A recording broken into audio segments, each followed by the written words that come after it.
So you've been into therapy, say for 5 years, and still feeling as anxiety. Those triggers? Here is why. Let me be very clear at the outset. Therapy is brilliant, it works, and I have seen so many people's lives completely transformed with that. So when I say that therapy is still not working on you, it is not because you are broken, it is neither because therapy is not working, or maybe you need even more therapy or more work. It's because somewhere you need to open another door. Your body is telling you something and you're not listening to it. So that's where today I want to focus a little bit on how we could take different entry points to regulate ourselves. See, when you are into any therapy, you're talking it out and you're very conscious, you're processing it, maybe you're daily, you're journaling it. A lot is happening. You're identifying, you've studied what it means to have an inner child, and you're studying, seeing, analyzing your own patterns. Brilliant, beautiful. But that whole process, if you zoom out and check what is happening, you are reiterating the whole story again and again and again. The neural networks are becoming stronger and stronger, and you're still inside the story. It's all in the head. While this is important for you to understand the process, the goal should be to be able to release it, to have that freedom to get out of these patterns that you analyzed. So, yes, you've analyzed, and yes, you still feel stuck. Even after talking about it, when there is a trigger, you fall back into that pattern. And that feeling is helplessness, that powerlessness, that why is this happening? I have been doing the right things and tick marking every checkbox, and why again? My heart is getting heavier, or maybe the jaws are clenching when there are certain triggers. And why? Why? Because you're locked in your brain, especially in your frontal cortex. Reasoning? Awesome. But what we want to do is to shift the whole state. And that's where sound comes into the picture. See, when there is trauma or a pattern that is keeping you stuck in life, what happens is it is also keeping you stuck in a certain frequency. The more you're analyzing and analyzing, you're going deeper into that whole perspective. Sound doesn't enter there. So, you lock your traumas. You would have known this if you're doing therapy for long, that it is not only in your mind, in your head, but trauma stays in your cells, in your tissues, in your whole being. The way you sit, the way you talk, the way you sleep, everything reflects that pattern. Your frequency changes because of these stuck patterns. And what sound does is no language, no words, no reasoning. It just shifts your frequency. That's resonance. And that's why it works so beautiful. Let me tell you what I mean by that.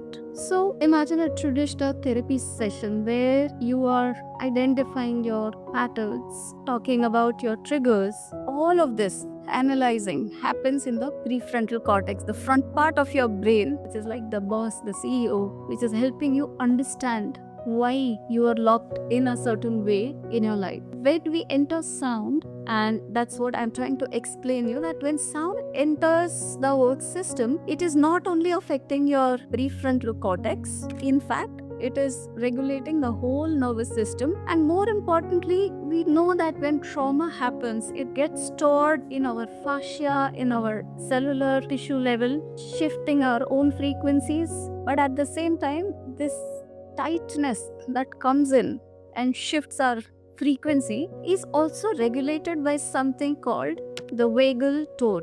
The nervous system has different nerve bundles passing from the brain through the body into the body part. Now there's a 10th cranial nerve, it's called the vagus nerve, and this one is connected to all the important organs of your body, their health, not just the physical or the physiological tone, but also the emotional health is regulated by the regulation of this vagus nerve. Sound directly stimulates your vagal tone. And when you regulate that, your HRV, your emotion, your whole being shifts. You've seen people doing sound therapy. If not, we have sound bowls, and we have tuning forks, and we have pulse tubes, and there are so many things which are set to particular frequencies that could create resonance within your system. And that's how sound works. Maybe we'll get into that later, but let's understand that some physics, you will know that sound travels faster in water, and we are more than 70% water. Isn't that a wow? So now when I'm striking a bowl, that ripples that happen in the bowl of water, similar ripples are happening within you. the system is completely recalibrating, shifting to a different frequency. And here there is no language, no reasoning. It's a direct physiological shift. So while in therapy, we reason to get into a particular state, here you get the state first, the experience first, and therefore there is a bulb-on moment that, wow, this is a state that I want to be in. So both are important, therapy as well as sound, but one is processing and another is releasing. And these two, you need to understand, are very different things.